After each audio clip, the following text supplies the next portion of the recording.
poesia não deve nada a ninguém. A literatura não deve nada a ninguém. A arte, disse o filósofo, é um caminho que não leva a parte alguma.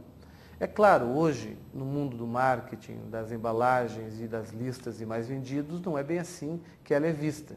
No entanto, os grandes poetas brasileiros de hoje, penso em Adélia Prado, Nelson Archer, Lucinda Persona, Paulo Henriques Brito, Manuel de Barros, Fabrício Carpinejar, tão diferentes entre si, só se tornaram grandes poetas porque não se importam com nada disso, porque continuam solitários, silenciosos, fiéis a si mesmos, a seguir seu caminho. A literatura é o reino do particular. Como generalizar o particular? A literatura é algo que se impõe. Clarice dizia que os livros nos escrevem e não ao contrário. Então, como domá-la? Muita gente alimenta essas ilusões, pois que continuam iludidos. Palavras do nosso convidado, José Castelo. Podemos chamá-lo de escritor, biógrafo, documentarista, cronista, jornalista, crítico literário, enfim, um escritor de muitas faces. José Castelo, de fato, há muitas faces em sua escrita. É um prazer recebê-lo aqui no nosso Desfolhando. Prazer é meu. Talvez os jovens devessem, aqueles que gostariam de ser escritores, ou se sentem escritores, ter uma atenção muito mais para a sua condição de leitor, não é verdade?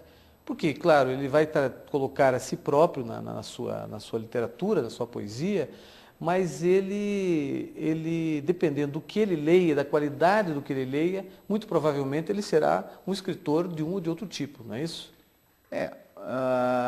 Acho que, quer dizer, o escritor não é porque eu gosto muito de ler Clarice Lispector que eu vou escrever a maneira de Clarice Lispector. Tem gente que cai nesse erro. Aí você vira um copiador, né? Você está fazendo cópia.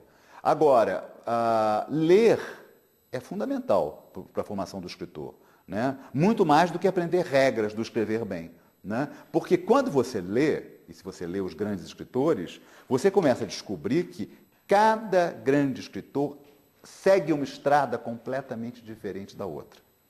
Tem um projeto de literatura, uma ideia do que seja literatura completamente diferente. É que talvez o que a leitura traga, mais do que indicar estilos e caminhos, é libertar a imaginação, né? É viver universos paralelos, né? E a literatura basicamente trabalha com liberdade, né? Sem liberdade você não escreve, você não lê bem também. Porque se você for ler, por exemplo, uma leitura profissional, se preparando para o vestibular, tentando encontrar no livro que você está lendo aquelas respostas que estão lá na apostila, você vai ler pessimamente, né? O grande leitor é aquele que chega no livro livre e descobre naquele livro o livro que interessa a ele, né? Infelizmente a gente vive, eu insisto, num mundo em que tudo é muito esquemático, né? As pessoas hoje, em geral, têm medo de errar. Você vê, um exemplo separado para ver, a moda, né?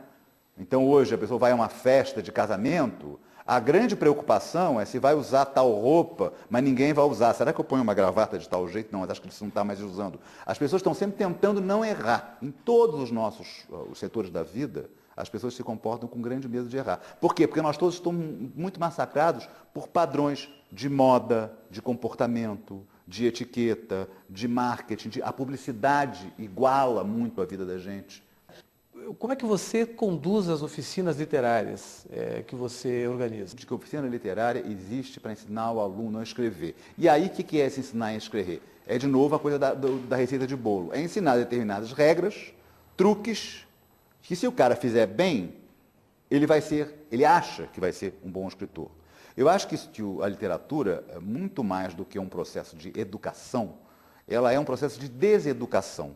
No seguinte sentido, o que você tem que trabalhar nas oficinas literárias é retirar dos alunos os vícios que eles levam para a oficina e para a escrita. Então, por exemplo, um exercício que eu faço muito, pedir que escrevam um conto sobre a praia de Copacabana, por exemplo, que não podem ser usados no conto.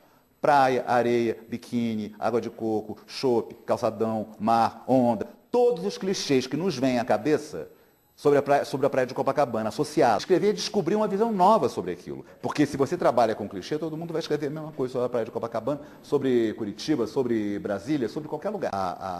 Ter mais liberdade para imaginar com mais liberdade, sonhar com mais liberdade. E poder, em consequência, na hora de escrever, estar um pouco mais livre dessas amarras dos lugares comuns, dos clichês, dos preconceitos, de tudo que a gente tem. O escritor não pode ter preconceito, por exemplo. Já não é literatura. A literatura não trabalha com dogmas, com ideias feitas. Ela trabalha contra isso. Temos tentado escrever poesia. Os jovens, os alunos escrevem poesia. Como que um aluno pode, um estudante, um adolescente, pode saber, ter alguns critérios para saber se efetivamente aquilo que ele está escrevendo é poesia ou não? Se é que existe alguma forma de, algum critério? Eu não acredito muito nessas medições, não. A questão aí é se é boa poesia ou se é má poesia. Mas até essa questão, ela é subjetiva.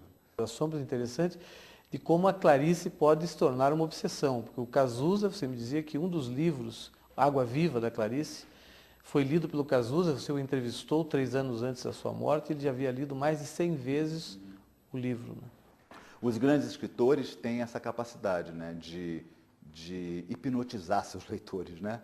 E a Clarice tem isso muito, você vê, eu viajo muito pelo Brasil para palestras, para oficinas, para coisas, e sempre tem aquele grupo de fanáticos pela Clarice, que leem sem parar, que se reúnem, né? O Joyce tem isso, o Kafka tem isso, o Guimarães Rosa tem isso. O que é? É magia? Não, não é.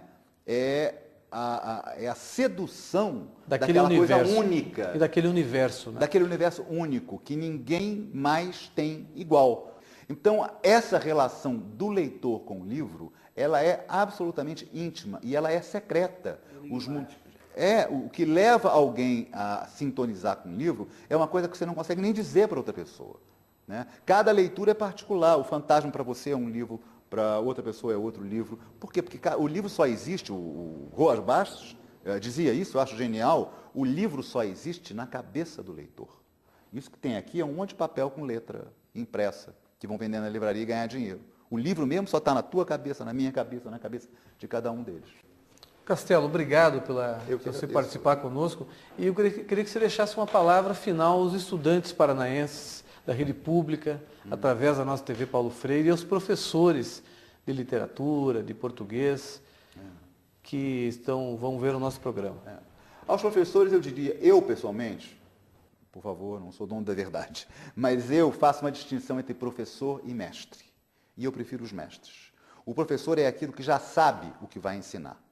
O mestre é aquele que evidentemente tem o seu conhecimento, que ele vai trabalhar, transmitir, mas que ele parte não do que ele sabe, mas ele tenta descobrir o que o outro quer saber, o que é importante para o aluno saber. Então, a relação do mestre, o mestre escuta muito mais do que diz. Ele só diz depois de escutar muito o aluno. Então, eu acho que é um modelo que é importante, sobretudo nesse mundo muito mecânico de hoje, em que as pessoas ficam dando apostila, ensinando tudo mecanicamente.